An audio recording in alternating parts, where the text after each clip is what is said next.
In this chapter, I will explain about the carrier concentration. First, let me introduce about the concept, the density of state. In the solid state, there is a band-shaped structure, which is that there is the conduction band and valence band, and for each band, there is seemed like continuous energy, and there we can think about the uh, states of the number of states of electrons of each energy. So we can express the function of the density of state as a variable of the energy. And we can categorize the density of state function as the dimension. And here for one dimension, the density of state function is inversely proportional to the energy. And for the two dimension, the density of state function is expressed as the constant value. And for the three dimension, the density of state function is proportional to the square root of energy. And here, this diagram illustrates the density of state function of the three-dimensional atomic structure. And here, as we can see, over the conduction band energy, it satisfies the relation of the square root, and also under the valence band energy, it also satisfies the relation of square root of each energy. And here we can also think about the probabilities of electrons in each energy, which is called the Fermi-Dirac distribution. And when we multiply this probability to the density of states, we can predict about the carrier concentration per each energy. So let's think about this probability distribution. For electron, the probability function is expressed by this formula 1 over 1 plus E exponential. E is E here. E means the specific energy state, and here EF is called Fermi level, and I will say later about this concept. And over KT, and here K is the Boltzmann constant, and T is absolute temperature. And here, there is also the probabilities for holes, but for the universalities, the sum of the probabilities of electrons and probabilities of holes equals 1. So the probability function of the holes is 1 minus probability functions for electrons. So it can be expressed like here, 1 over 1 plus exponential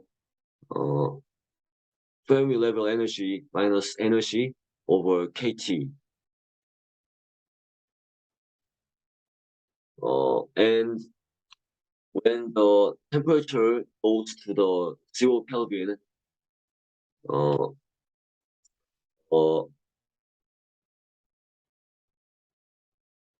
there is the probabilities of the electrons. There is no probabilities of electrons in the conduction band. So the graph is described like the unit step function. And here there is the moment when the probabilities of electrons is the 50%. This moment of energy is called the Fermi level energy. And also here for the 0 Kelvin, the Fermi level energy is on the mid gap of the energy bandgap. So, and it is also called the intrinsic Fermi energy level.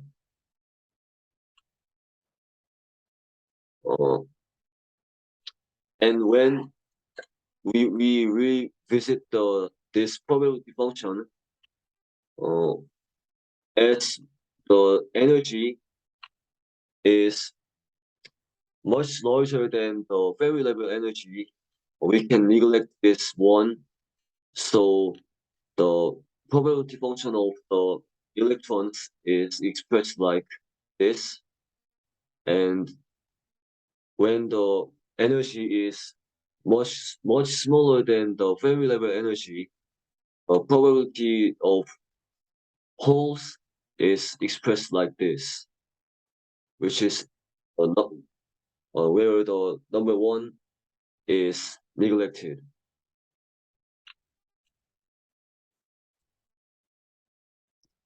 And here, as I said before, we can think about the carrier concentration of per each energy.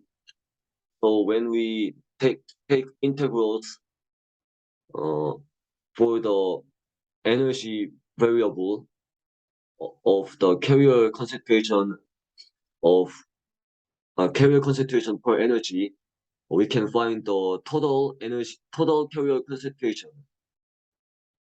So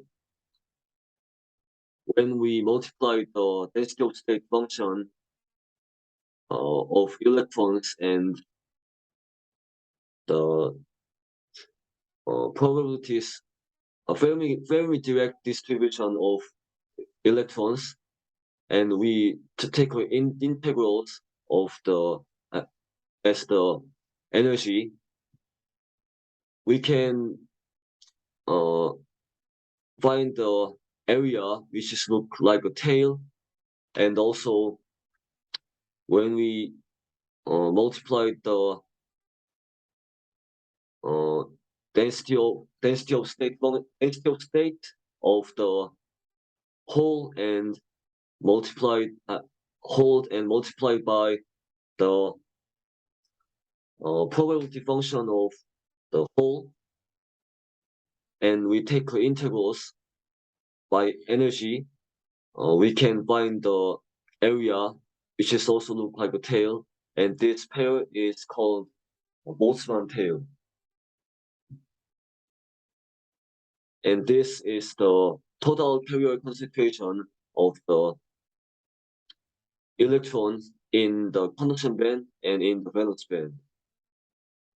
And reversely, we can think of the carrier concentration of holes, and we can find this by the multiplication of the density of function of holes by the very direct distribution of the holes and take integrals by the energy.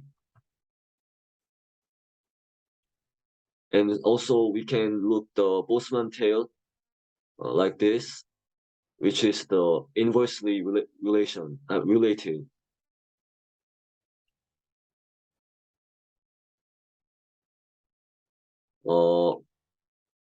After we took this calculation, we can know the carrier concentration for the intrinsic semiconductor and extrinsic semiconductor. And first, for the intrinsic semiconductor, the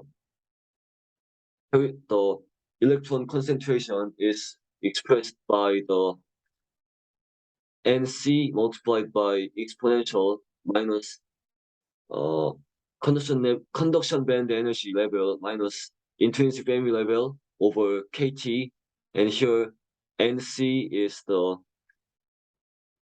constant, which means that the effective effective density effective density of state in the conduction band, and this value is same as the intrinsic carrier concentration.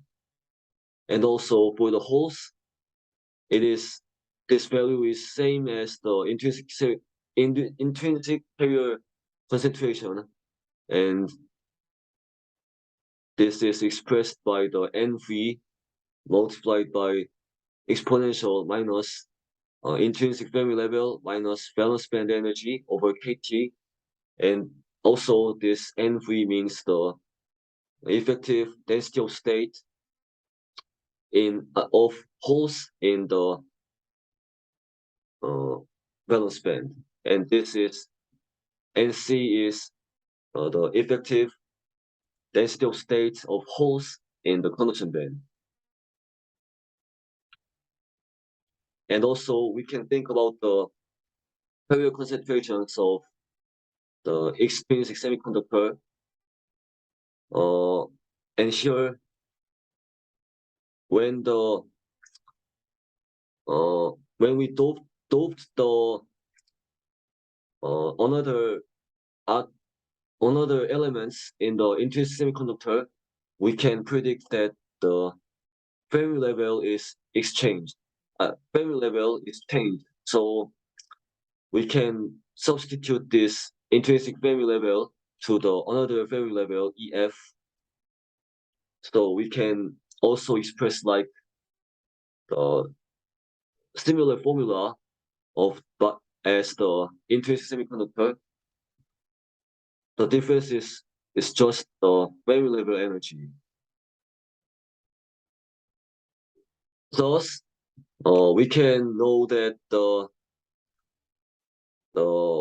whole of the carrier concentration of hole and carrier concentration of electrons is exponentially proportional to the intrinsic carrier concentration, and when the changed Fermi level is upper to the intrinsic Fermi level, this is called the N-type semiconductor. So this carrier concentration is expressed by the formula like proportional to exponential Fermi level energy minus intrinsic Fermi level over KT. And here we can find the characteristics that the difference of Fermi level energy. And inversely, when the changed Fermi level is lower to the intrinsic Fermi level, this is called the P-type semiconductor, and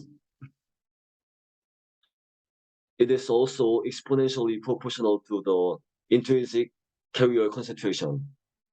And when we multiply each concentration, we can find that this satisfies the mass action law. Thank you.